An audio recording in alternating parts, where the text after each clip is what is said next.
Gift Nifty पर नजर डालेंगे। ग्लोबल बाजारों से संकेत काफी कमजोर है, जिसके चलते गिफ्ट निफ्टी में करीब 60 से 70 अंकों की गिरावट दिख रही है। 24,850 के पास गिफ्ट निफ्टी। भारतीय बाजार लाल निशान में खुलते हुए नजर आ सकते हैं। थोड़ी सी गिरावट गिफ्ट निफ्टी पर दिखी है।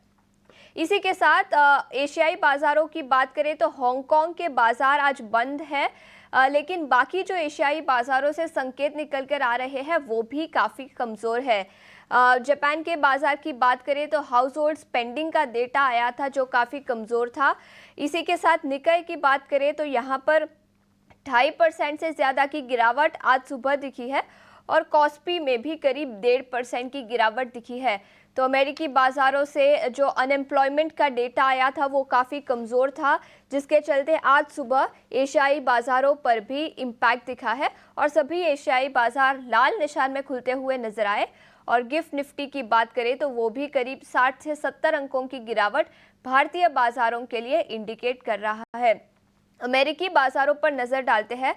शुक्रवार के ट्रेडिंग सेशन की सबसे पहले बात करेंगे। 2023 से देखें तो सबसे कमज़ोर हफ्ता रहा अमेरिकी बाजारों के लिए पिछला हफ्ता।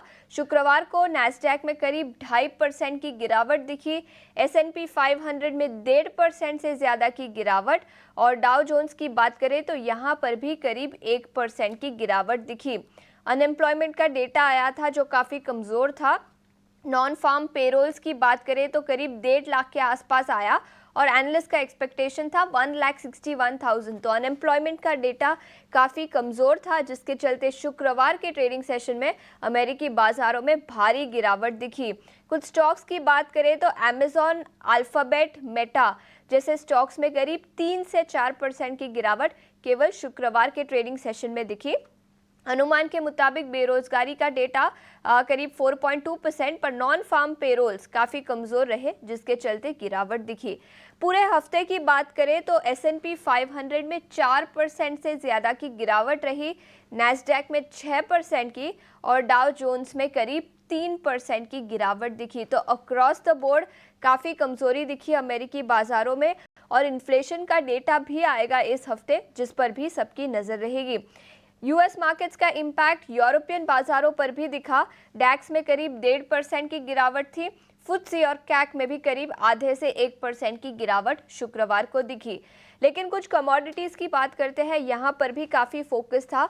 हमने कच्चे तेल की बात की, करीब $71 के आसपास लुढ़क चुका था ब्रेंट क्रूड, जिसके बाद थोड़ी सी रिकवरी दिखी, लेकिन ऑल इन ऑल काफ़ी कमज़ोर ट्रेंड रहा है ब्रेंट क्रूड के चलते। ओपेक प्लस अपना प्रोडक्शन बढ़ाना चाहता है, जिसके चलते ब्रेंट क्रूड पर नेगेटिव इम्पैक्ट दिखा।